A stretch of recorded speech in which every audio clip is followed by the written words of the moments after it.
ग्रहण स्वरूप अस्मिता अन्व्यार्थवत्व संयम आदि इंद्रिय जय।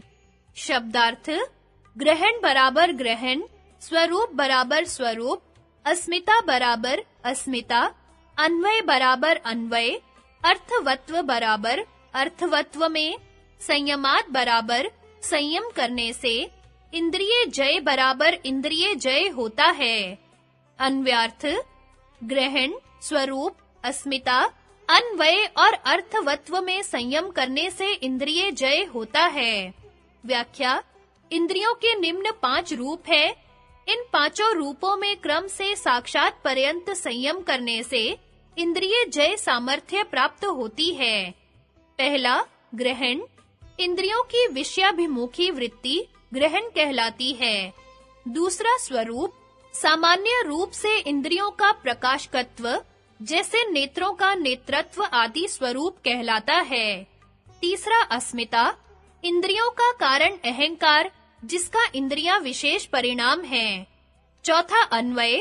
सत्व, रजस और तमस तीनों गुण जो अपने प्रकाश, क्रिया, स्थिति, धर्म से इंद्रियों में अन्वयी भाव से अनुगत हैं।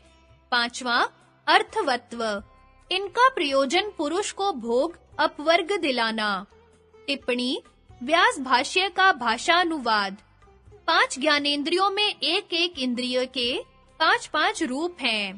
पहला, इनमें सामान्य विशेष रूप जो शब्द आदि ग्राह्य विषय और श्रोत्र आदि इंद्रियों की जो विषयाकार परिणाम रूप वृत्ति है, वह ग्रहण पद का अर्थ है। यह इंद्रियों की वृत्ति केवल सामान्य मात्र विषयक नहीं होती, किंतु सामान्य विशेष दोनों विषय वाली होती है। यह विशेष विषयक इंद्रियों की वृत्ति न मानी जाए तो इंद्रियों से अनुग्रहित होने के कारण वह विशेष मन से निश्चित न किया जा सकेगा, क्योंकि बाह्य इंद्रियों के अधीन होकर ही मन बाह्य विषयों में अनुव्यवसाय वाला होता है, स्वतंत्र नहीं होता है। इसलिए सामान्य विशेष रूप विषयाकार ही इंद्रियों की वृत्ति होती है। दूसरा, प्रकाशात्मक महत् तत्व का परिणाम जो अयुत सिद्ध अवयव सात्विक अहंकार है, उसमें कार्य रूप से अनुगत जो सामान्य विशेष रूप द्रव्य है, वह इंद्रियों का स्वरूप है। अर्थात सात्विक अहंकार का कार्य जो प्रकाश स्वरूप द्रव्य इंद्रियां है, वह इंद्रियों का स्वरूप नामक दूसरा रूप है। तीसरा, इंद्रियों का कारण जो अहंकार है, वह इंद्रियों का अस्मिता नामक तीसरा रूप है। इस सामान्य रूप अहंकार के इंद्रियां विशेष परिणाम हैं। चौथा, व्यवसायात्मक महत् तत्व के आकार से परिणाम को प्राप्त हुए जो प्रकाश प्रवृत्ति स्थितिशील गुण है, वह अन्वय नामक इंद्रियों का चौथा रूप है। अर्थात अहंकार के साथ इंद्रियों को महत् तत्व का परिणाम होने से और महत् तत्व को गुणों का परिणाम होने से तीनों गुण इंद्रियों में अनुगत हैं, इसलिए गुणों को अन्वय रूप कहा जाता है। पांचवा, गुणों में अनुगत जो पुरुष के भोग अपवर्ग संपादन की सामर्थ्य है, वह अर्थवत्व नामक इंद्रियों का पांचवा रूप है। इन पांचों इंद्रियों के रूप में क्रम से संयम करने से उस रूप के जय द्वारा पांचों रूप का जय होने से योगी को इंद्रिय जय प्राप्त होता है। संगति इंद्रिय जय का फल बताते हैं। ततो मनोजवित्वम विकर्ण भावः प्रधान जयश्च। शब्दार्थ: ततः बराबर उससे, मनोजवित्वम बराबर मनोजवित्व, विकरण भावः बराबर विकरण भाव, प्रधान जय च बराबर और प्रधान का जय होता है।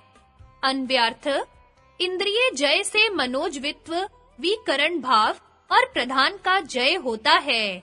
व्याख्या: उपर्युक्त इंद्रिय जय से निम्न फल प्राप्त होते हैं। पहला, मनोजवित्व, मन के समान शरीर का वेग वाला होना। दूसरा, विकरण भाव, शरीर की अपेक्षा के बिना इंद्रियों का वृत्ति लाभ अर्थात बिना शरीर की परवाह के इंद्रियों में काम करने की शक्ति आ जाना, दूर के और बाहर के अर्थों का भी जान लेना।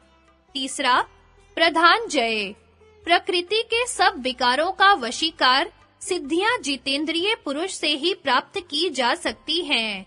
योग शास्त्र में ये तीनों सिद्धियां मधु प्रतीका कहलाती हैं, क्योंकि इन सिद्धियों के प्राप्त होने पर योगी को प्रत्येक सिद्धि में मधु समान स्वाद प्रतीत होता है, अथवा योग से उत्पन्न ऋतंभरा प्रज्ञा का नाम मधु है।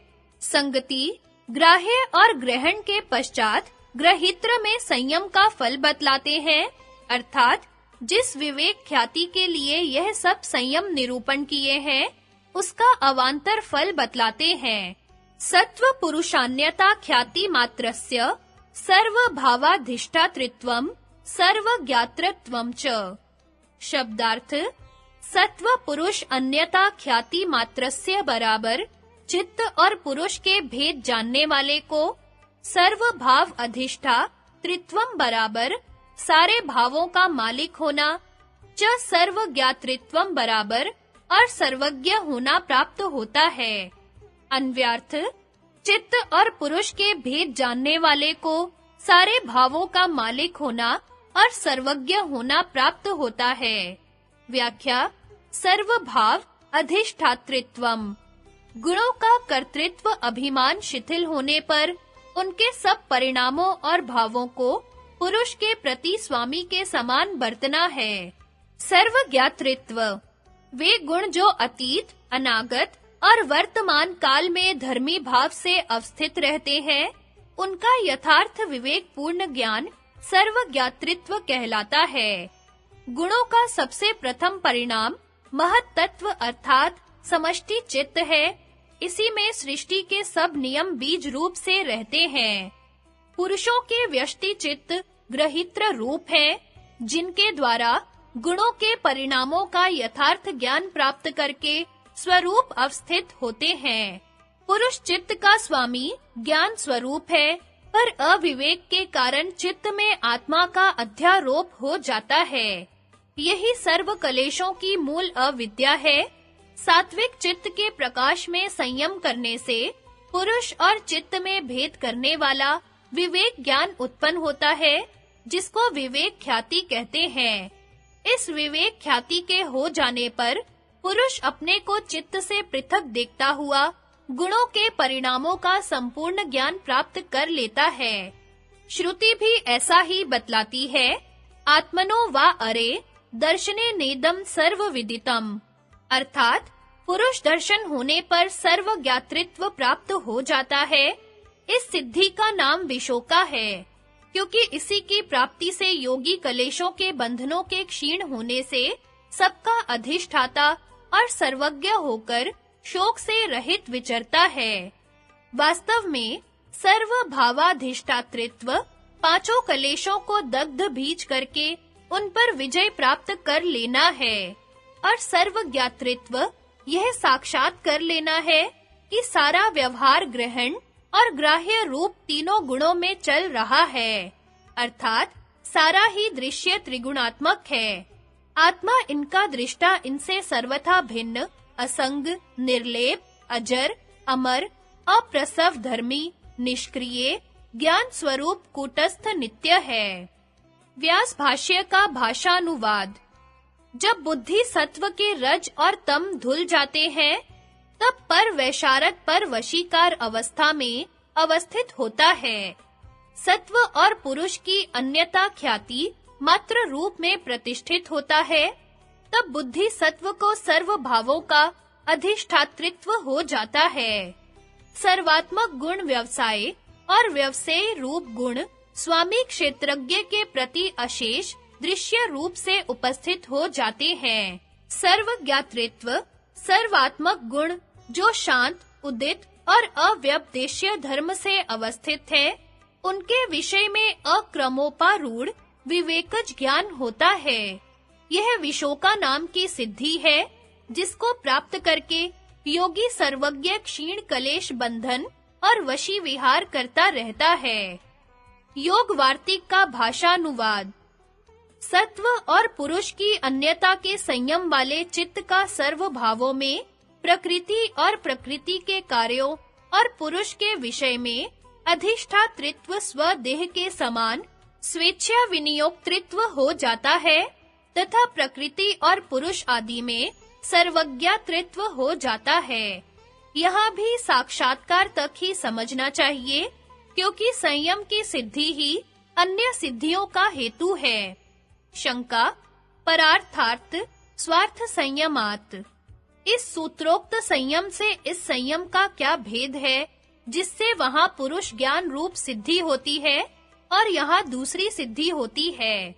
समाधान, वहाँ सुख आदि के अनुभव रूप परिच्छन्न में पौरुष्य प्रत्यय ही संयम कहा है और अपरिच्छिन्न पुरुष में संयम नहीं कहा। यहाँ तो उस संयम से परिपूर्ण पुरुष का ज्ञान हो जाने पर बुद्धि विवेक संयम कहा है, यह विशेषता है।